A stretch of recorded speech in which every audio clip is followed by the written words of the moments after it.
Hey there LEGO fans, it's Active Jason, and today we're going to take a look at my custom Batcave MOC. As we look at the build in closer detail, you'll notice several parts and pieces from many different Batman and other theme sets over the years. Unfortunately, I no longer have the 2012 Batcave, but I do have several elements built into this MOC. Without further ado, I'll go ahead and get into it and show you all the minifigures and components of the build. But to do that and really get in there, I think we're going to have to go handheld. Now that the camera's on the homemade custom rig, it's a lot easier to move around and show you guys everything. Unfortunately, this build is so large, it's really hard to get all of it in one shot, but we'll move around and try to show you guys each section as best as I can. To start with, we'll just do a quick pan to show you guys the overall layout, and I do apologize for the lighting that gets in the way. As you can see, the main cave is consisted of the Batmobile and vehicle parking area, the actual main cave structure with the Bat computer in the upstairs and downstairs, as well as a small boat launching and water section in the other corner. We'll start off over here in the vehicle parking section. As you can see, I currently have 3 Batmobiles, one being the 2008 Tumbler, the 2006 Batmobile, and a custom Batman the Animated Series Batmobile that I actually made myself as a MOC. I'd really love to get a couple more, as well as a Bat bike, or especially a bike for Robin, is really needed in the near future here. You might have noticed the entry ramp which connects the main cave area to the Batmobile. This is a really good piece for this. This is actually a road plateway from the 2003 LEGO Spider-Man Ultimate Final Showdown. The set originally came with 2 of these pieces as well as 2 ramp pieces. Unfortunately, this is the only one I have left, but it's actually a perfect height to enter the Batmobile as well as the other vehicles, and I think it looks really good. Next, we'll take a quick look at our water section. There's not much going on here, and as I said, this is definitely still a work in progress, so I really do hope to add some more in the future. You'll notice the front section is just composed of a roundabout roadway for entry to the cave or over to the main section. Behind that, you'll see 2 32x32 blue base plates for the water in the cave. As well as in the rock, there's actually some more water, which is just indicated by some blue tiles right now. You'll notice on the water, there's also this small tower MOC with a little water tower. I also like to include something in every build that doesn't really belong, so you'll notice up here, there's Lego Monkey, and he has his little stash of bananas that he's been stealing from Robin's breakfast every morning. Next to Lego Monkey, you might also notice Lego Spider-Man is up here, and he's actually hanging on a web from the tower up here. You can ignore these Marvel and a few DC figures over here. Those were part of a recent video, and I just placed them on the minifigure display stands, although they're not really a part of this video. I'm not exactly sure what I want to do with this tower yet. I think right under here would make a perfect parking spot for a vehicle such as maybe Robin's scuba jet. Okay, now that we've taken our quick look at the side sections, let's go ahead and get on to the main cave area, which is definitely the bulk of the build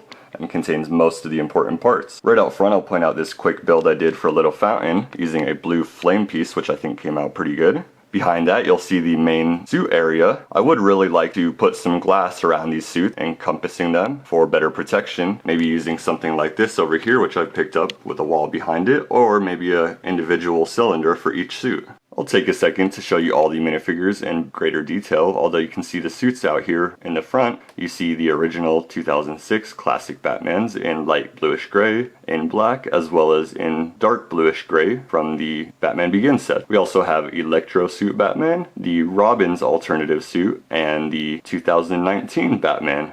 Up behind the bat suits, you'll notice there's Bat Hound, as well as Batman's suit of armor, which is common in all the caves. You'll also notice some simple cave detailing on the walls, as well as a working door, which does enter into an interior section, and you can see right there on the wall next to the knight is the key that actually works to open the door. Above that door is a small security camera, which you'll notice can swivel and pick up any direction, and to the left of that is the exit ramp, which walks over directly to the Batmobile, which we looked at in the earlier section.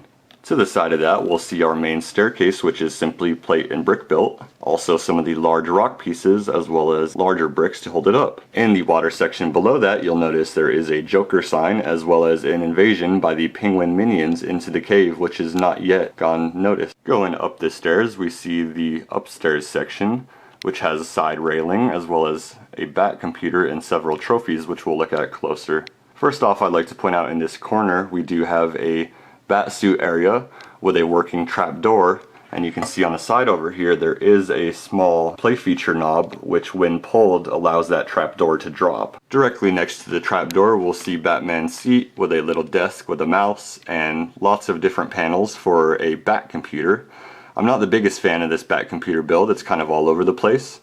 Unfortunately, I do only have one of the panels left from the 2012 Batcave showing a map of Gotham City, which I think looks pretty cool, although I may redesign this in the near future. Next to that Bat computer, we can move over and see a small table with a bottle and a couple glasses, as well as another chair. Next to that, we have the main trophy area. In the trophy section over here, which will be added onto in the near future, we can see a small T-Rex, a small trophy, as well as a pumpkin head, which may be from the Scarecrow or the Joker. Here's a bit of a better view of those two levels from the top down. As you can see in the second story level, we do have the side railing as well as several entry and exit points, including ropes and chains. Next to the trophy area, you'll see two small ladders that fold out and allow Batman to enter the roof area, as well as some more technology and control panels and several bat symbols across the build. You'll also notice that I tried to incorporate several different colors across the build, including dark and light bluish gray, as well as classic gray and tan, as well as many others, to try to incorporate a really natural cave-like feel into the build with lots of different slopes and inverted slopes as well.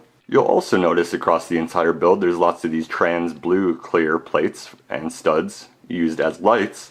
This color was mainly inspired by the 2012 Batman design, and I think they look really good for kind of a LED glow in an underground cave section. Moving up from that second level, we'll see there is a third level, which is the roof. Unfortunately, I didn't incorporate Wayne Manor into this build, and I might in the future if I had enough brick to go around the entire section and form the walls of the cave, although that's for a future build. I'll go ahead and pan over so you can see it, and we'll look at it in more detail. Right away over here, we see a small grate section, which has a rope leading down to the second story, as well as some storage compartments and a table with a plate and bottle, as well as Bruce Wayne, who I believe is in the lobster loving Batman suit, which I use as Bruce Wayne's casual attire. Next to Bruce, we also have some simple tool racks holding many of the tools that he needs to use to craft his weapons and gadgets as Batman, as well as do any research on any subjects he might have down at the Bat computer.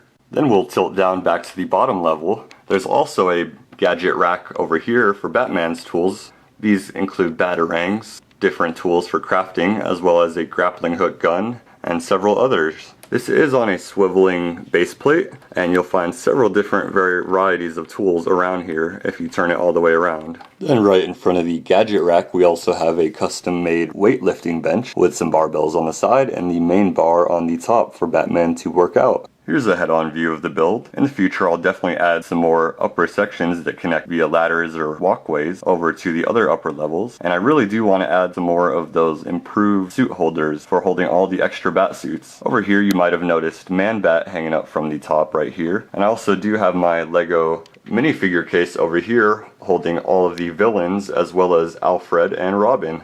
In the display case, you'll see from top left to right, Mr. Freeze, Alfred, Robin, Scarecrow, Killer Croc, Catwoman, Two-Face, the Joker, Harley Quinn, the Riddler, Bane, the Penguin, and Poison Ivy. These are all classic 2006 to 2008 Batman releases, the only differences being Robin's hair and the Riddler's hat. Anyways, I hope you enjoyed my tour of my Lego custom Batcave. I'll definitely be adding on to it in the future, and if you have any suggestions, please leave them in the comments below. I'm not yet totally satisfied with this build, although I think it is coming together very nicely.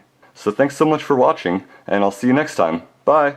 But that actually just means we're going to be using either the monopod or my custom rig that I built out of PVC to combine the printed arms with the dual molded legs, and I